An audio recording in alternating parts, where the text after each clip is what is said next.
Students, તમારા બધાનું સ્વાગત છે પ્રોફેસર વિશાલ કી પાઠશાલામાં. આજે આપણે લોકો સ્ટાન્ડર્ડ 12th કોમર્સ ઇંગ્લિશ મીડિયમનું જે અકાઉન્ટિંગ રેશિયો ચેપ્ટર છે એને કન્ટિન્યુ કરીએ છીએ. અત્યાર સુધી આપણે જેટલા રેશિયો જોયા છે એનું એક ઝલક લઈ લઈએ, ધેટ ઇઝ મીન્સ રિવિઝન. ઠીક છે? ઓકે, ચલો રિવાઇઝ કરતા જઈએ બધા જ રેશિયોને ફરીથી.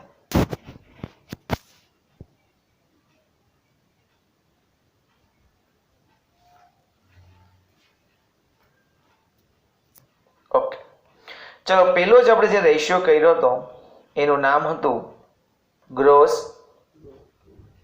Profit ratio. આ ગ્રોસ પ્રોફિટ જે રેશિયો છે એની આપણે લોકોએ ફોર્મ્યુલા જોઈતી. ફોર્મ્યુલા હતી gross profit divided by net sales into 100. બરોબર છે? એના પછી ગ્રોસ પ્રોફિટ ઘણી વખતે સમમાં આપેલો ન હોય તો આપણે લોકોએ એક અલગ બીજી ફોર્મ્યુલા જોઈતી ગ્રોસ પ્રોફિટ માટેની. કઈ હતી કે ગ્રોસ પ્રોફિટ કઈ રીતના મળી શકે? તો કે ભાઈ સેલ્સ હોય એમાંથી તમે લોકો cost of goods sold minus કરો તો તમને લોકોને મળે ગ્રોસ પ્રોફિટ. ઘણી વખતે એવું બને કે તમને કોસ્ટ ઓફ ગુડ્સ સોલ્ડ પણ આપેલો ન હોય, એટલે કે COGS આપેલો ન હોય, ત્યારે આપણી ફોર્મ્યુલા છે ઓપનિંગ સ્ટોક. નહીં આપેલું તો એ તમારે ફાઇન્ડ કરવું પડશે. Plus purchase expense minus closing stock.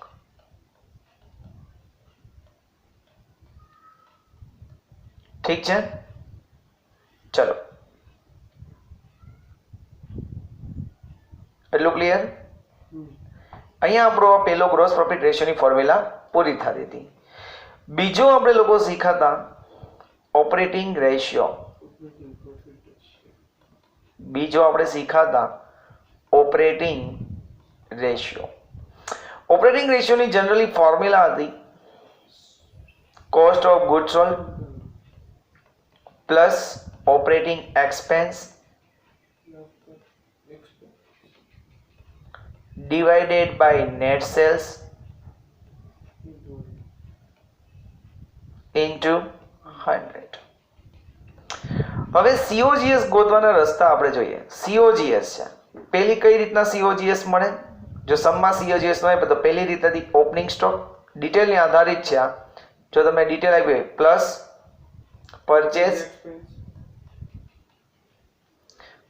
Purchase expense minus closing stock. આ પહેલી મેથડ કે જેના દ્વારા તમે લોકો COGS ફાઇન્ડ કરી શકતા હતા. બરોબર છે? બીજી રીત હતી COGS ગોતવાની તો કે સેલ્સ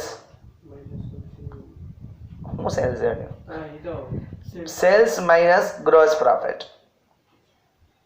બરોબર? એને પણ તમને લોકોને COGS મળી જાય. અને ત્રીજી મેથડ મેં શીખવાડી હતી ઇલસ્ટ્રેશન નંબર 4 માં આવી હતી purchase plus purchase expense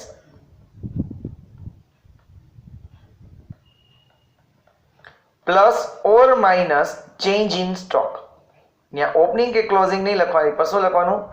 change in stock.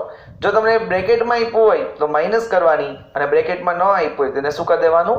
Plus કરી દેવાનું. યાદ છે? યાદ છે ને? ઇલસ્ટ્રેશન નંબર 4 માં આપ્યું હતું. હવે આવે છે ઓપરેટિંગ એક્સપેન્સ.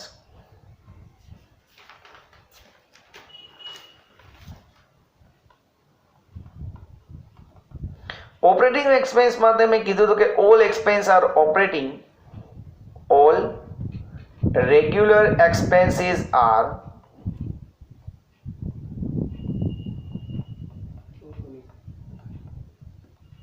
ઓપરેટિંગ એક્સપેન્સ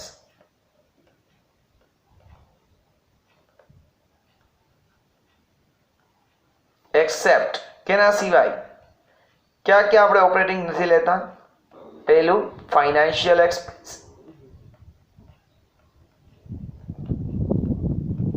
એટલે કે ઇન્ટરેસ્ટ. બીજું કોઈ પણ પ્રકારનો લોસ. ત્રીજું non operating expenses.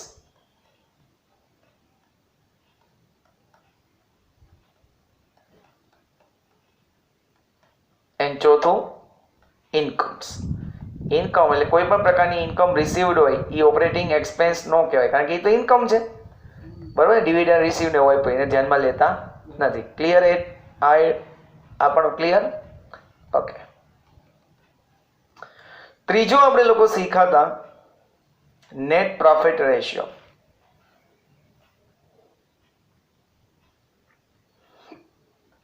Net profit ratio, એની આપણે ફોર્મ્યુલા જોઈતી profit after tax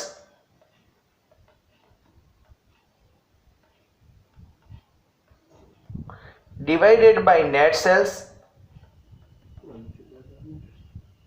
into 100. Profit after tax તમને ખબર હતું કે તમે માનો કે મેં એક ફોર્મેટ બનાવીને હું તમને શીખવાડ્યું હતું કે ભાઈ સેલ્સ હતું, એમાંથી સેલ્સ રિટર્ન તમે માઇનસ કર્યું હતું એટલે નેટ સેલ્સ આવી ગયું હતું. આપણે એ બનાવ્યું હતું કે ઇન્કમ પ્લસ અધર ઇન્કમ કઈ રીતે, યાદ આવતું હોય તો.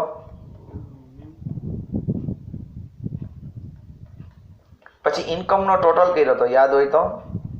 ટોટલ ઇન્કમ અને એને આપણે એ કીધું હતું. એમાંથી આપણે બી કરતા હતા એક્સપેન્સીસ. ઓલ એક્સપેન્સીસ લખતા હતા, ઓલ એક્સપેન્સીસ, ઓલ લોસીસ. આમાં આપણે બધું જ લખવાનું, એક્સપેન્સ એ લખવાના હતા ને લોસીસ એ લખવાના હતા, બરોબર છે. આમાં કોઈ પણ પ્રકારનું ઓપરેટિંગ ને નોન ઓપરેટિંગ ને એવો ડિફરન્સ કાઢવાનો નહોતો. પછી એનું આપણે ટોટલ એક્સપેન્સ કરી દેતા હતા, યાદ આવતા હોય તો. એને આપણે કહેતા હતા બી. પછી પ્રોફિટ બિફોર ટેક્સ કરતા હતા એ માઇનસ બી. એ માંથી બી માઇનસ કરો એટલે પ્રોફિટ બિફોર ટેક્સ મળે. એમાંથી તમે લોકો માઇનસ કરતા હતા ટેક્સ, એટલે તમને મળી જતું હતું પ્રોફિટ આફ્ટર ટેક્સ, બરાબર છે. ક્લિયર? નેટ સેલ્સ ની બધાને ખબર જ છે કે નેટ સેલ્સ બરાબર આપણે દર વખતે પહેલેથી આવેલું આવે છે. શું હોય તો કે sales minus sales rate. Clear બધાને ગાઈસ? ક્લિયર? ઓકે, ચાલો. એના પછી જે આપણે શીખાતા એ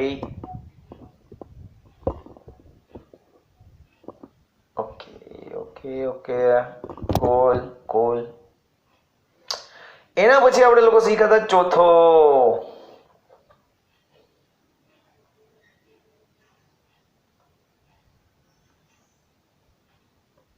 આપણે કયો કર્યો? Net profit ratio. અચ્છા, એક રેશિયો હજી ભૂલાઈ ગયો, operating profit ratio.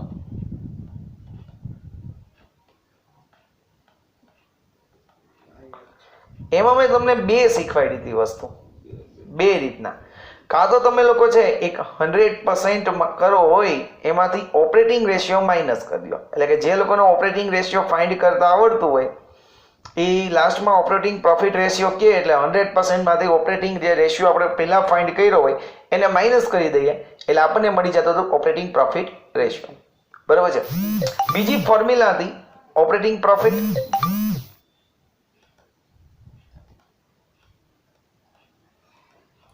divided by net sales into 100, બરાબર. પછી ઓપરેટિંગ પ્રોફિટ ગોતવા માટે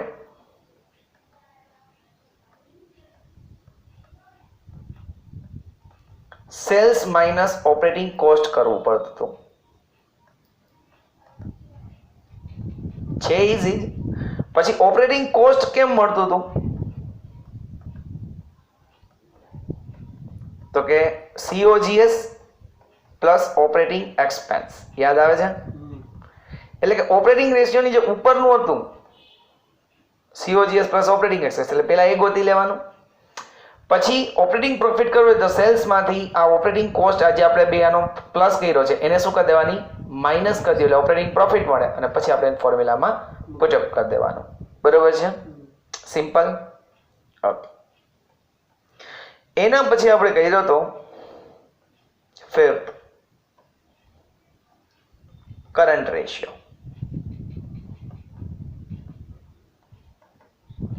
એની ફોર્મ્યુલા હતી current asset upon current liability. એમાં મેં તમને શીખવાડ્યું હતું કે આનો આન્સર છે એ જેમ 1 એટલે કે (1 માં આવશે. બીજું વસ્તુ એ મેં તમને શીખવાડી હતી કે અસેટ એટલે કેવી અસેટ લેવાની, તો કે કરંટ હોય. કરંટ એટલે કે જે દર વર્ષે ચેન્જ થતી હોય. એમાં આપણે લોકો ફિક્સ અસેટ્સ નહોતા લેતા, યાદ આવતો હોય તો land, building, furniture, plant, machinery એવી કોઈ અસેટ છે એ લેતા નહોતા, યાદ આવે તો. કરંટ લાયબિલિટીમાં આપણે લોકો શું લેતા હતા કે જે લાયબિલિટી દર વર્ષે બદલતી હોય, જેમ કે creditors, provident fund, bills payable, outstanding expense, એવી આપણે લાયબિલિટી લેતા હતા. એના પછી છઠ્ઠું આપણે શીખ્યા લિક્વિડ રેશિયો.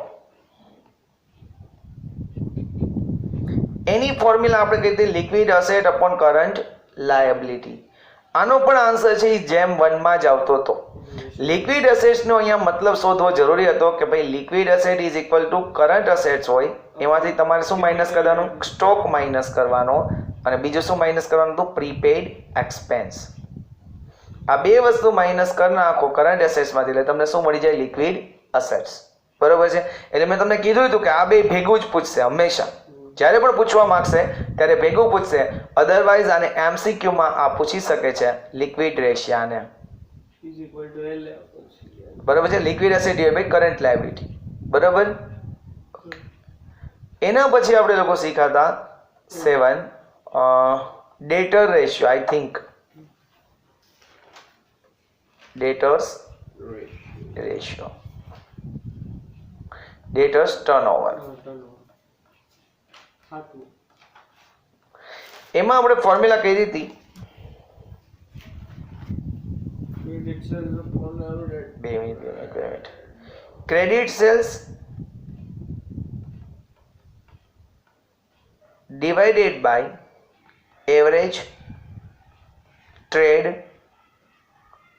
receivables. બરોબર છે ગાઈસ.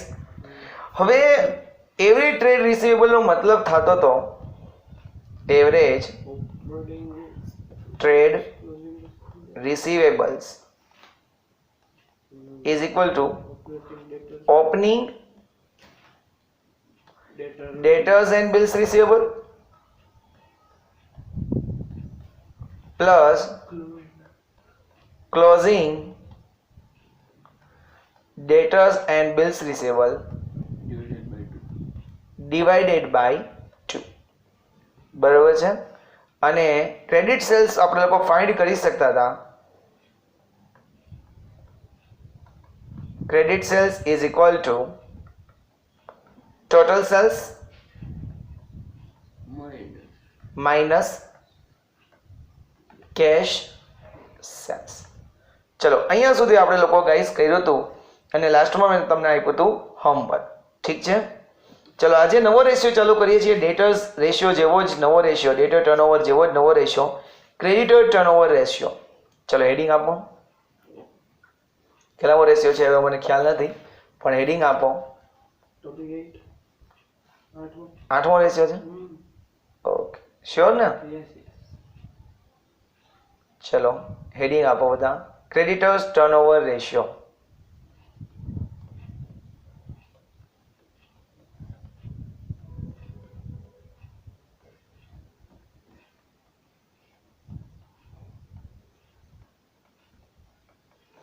ક્રેડિટર ટર્નઓવર રેશિયોની ફોર્મ્યુલા છે, જો ડેટર ટર્નઓવરમાં ઉપર શું હતું, ક્રેડિટ સેલ્સ હતું, તો અહીંયા શું હશે, ક્રેડિટ પરચેઝ હશે. શું હશે?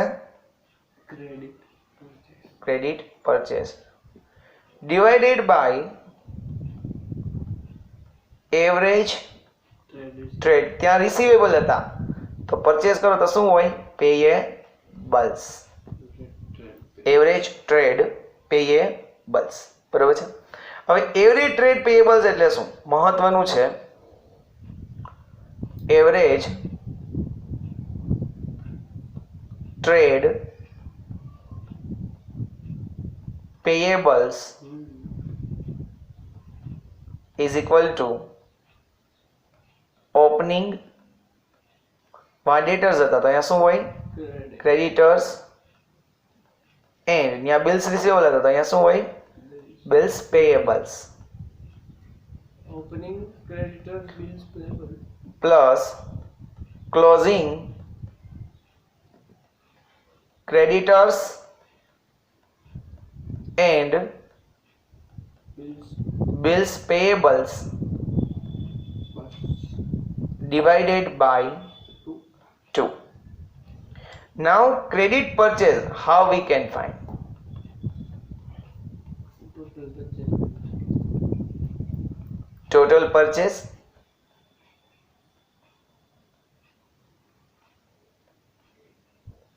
minus cash purchase. Total purchase minus cash purchase કરો તો તમને લોકોને શું મળશે? Credit purchase. ક્લિયર ગાઈસ બધાને? શ્યોર? જો આવડી ગયું હોય તો page number સોરી પછી આને ટાઈમમાં તો ગોતતા આવડે જ ન લો. હા આપણે કલેક્શન પીરિયડ હતો, અહીંયા પેમેન્ટ પીરિયડ આવશે. બરાબર છે? પેમેન્ટ પીરિયડ અને પછી આપણે શું ગોતવું પડશે? payment in period payment in periods.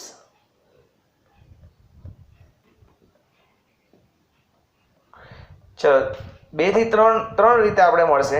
કાં તો ઈસેમાં હશે weeks મંથમાં, કાં તો ઈસેમાં હશે વીક્સમાં, અને કાં તો ઈસેમાં હશે ગાઈસ ડેઝમાં. ક્લિયર? ચલો હવે માનો કે મંથમાં હોય તો ટોટલ મંથ કેટલા? 12. વીક કેટલા? 52. ડેઝ કેટલા? 365 divided by two creditors turnover. એટલે જે આન્સર મળ્યો એ હા ઉપર જે આન્સર મળ્યો એ બધાના ડિવિઝન માર્ક મૂકી દેવાનો.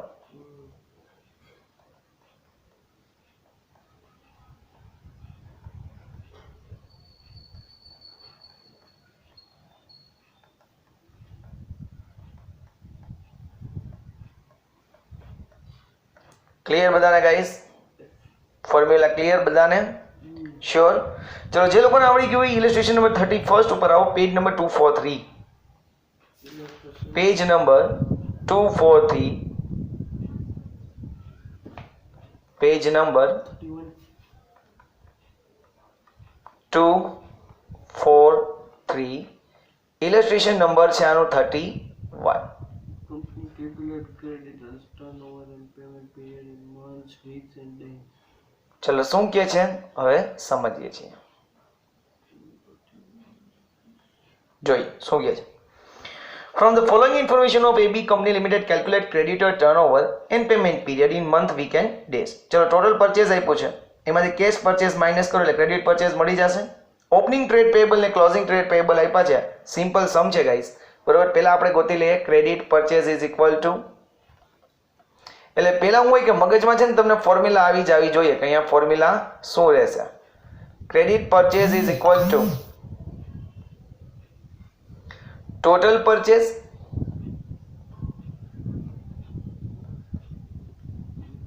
Minus cash purchase.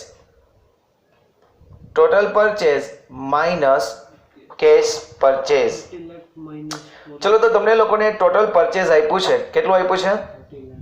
30 30 lakh lakhs. Okay total purchase છે તમારી પાસે 30 lakhs. કેશ પરચેઝ તમને લોકોને આપ્યું છે 4 4 lakh lakh. કેશ પરચેઝ છે તમારી પાસે 4 lakhs. તો ક્રેડિટ પરચેઝ તમારું થઈ જશે 26 લાખ. ક્રેડિટ પરચેઝ કેટલું થશે તમારું? 26 lakhs રૂપીઝ ક્રેડિટ પરચેઝ. આટલું ક્લિયર?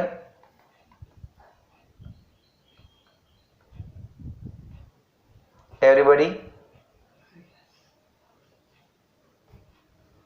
ચલો ક્રેડિટ પરચેઝ મળી ગયું. ચલો હવે આપણે શું જોઈએ છીએ? Average trade payables. તો ચાલો એ પણ ગોતી લઈએ. આમાં આપ્યું જ નહીં. કાં શોધવા પડશે. નો આપ્યું એટલે તો શોધવાનું હોય. Average average trade payables is equal two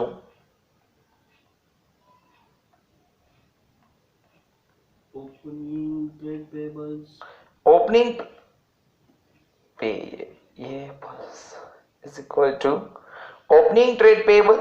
કારણ કે અમારે ક્રેડિટર્સ ને બિલ્સ પેયેબલ નથી પહેલા. Opening trade payables plus plus closing trade payables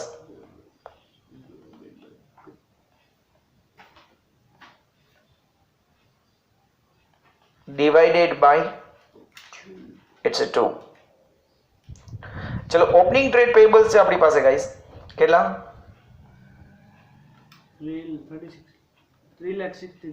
3,60,000 plus 4,80,000 divided by 2 તો કેટલા છે આપણા 4,20,000 રૂપીસ એવરેજ ટ્રેડ પેયેબલ્સ આવ્યા તમારા 4,20,000 રૂપીસ આટલું બધાને ક્લિયર ગાઈસ ક્લિયર ઓકે ચલો આપણે બધું મળી ગયું ઓપનિંગ ટ્રેડ પેયેબલ્સ મળી ગયા છે ક્રેડિટ પરચેઝ મળી ગયું છે તો હવે આપણે શોધીશું creditors ratio now find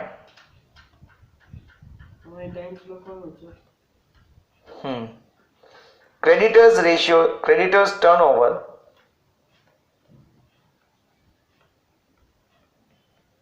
is equal to credit purchase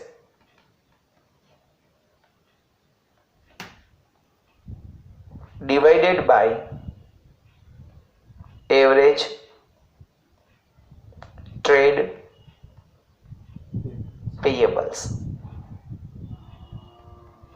clear છે ગાઈસ ઓકે ચલો ક્રેડિટ પરચેઝ હમણાં જ ફાઇન્ડ કર્યું આપણે કેટલું હતું credit purchase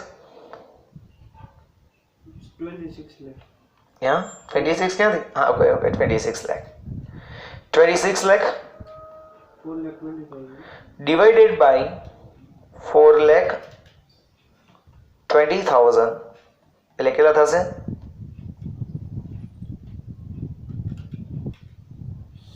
6.19 times 6.19 times hello clear બધાને ગાઈસ ઓકે હવે આપણે શું બતાવ ફાઇન્ડ કરવાનું છે પીરિયડ્સ પેમેન્ટ પીરિયડ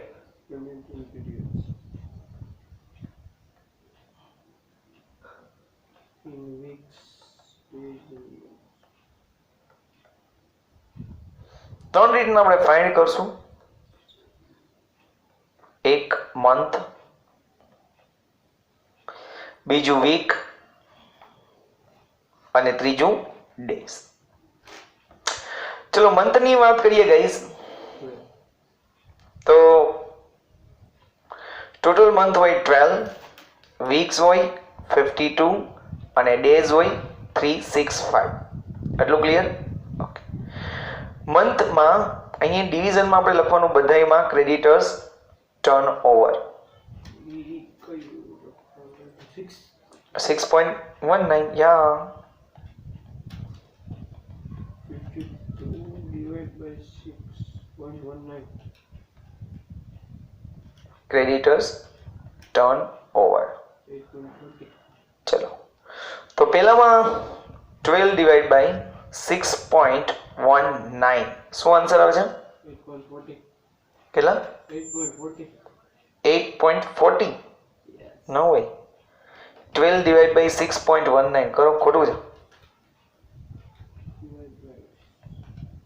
0.19 1.93 નો 94 છે પાછળનો 5 પ્લસ છે ને 52 કર્યું હતું સર ઓકે 52 ડિવાઇડ બાય 6.19 એટલે 8.40 શું લખવાનું વીક્સ અહીંયા વીકમાં ગયો ને એટલે 365 ડિવાઇડેડ બાય 6.19 કરો એટલે 58.97 ડેઝ આવે છે અને મેં તમને શીખવાડ્યું કે 50 પ્લસ હોય અહીંયા 0.50 ની પ્લસ હોય તો નેક્સ્ટ ડે કહી દેવાનો 59 ડેઝ ક્લિયર ગાઈસ એવડું બધાને ગાઈસ ઓકે એના પછી થોડી આગળ છે તમારી જો ને કેટલા વાગ્યા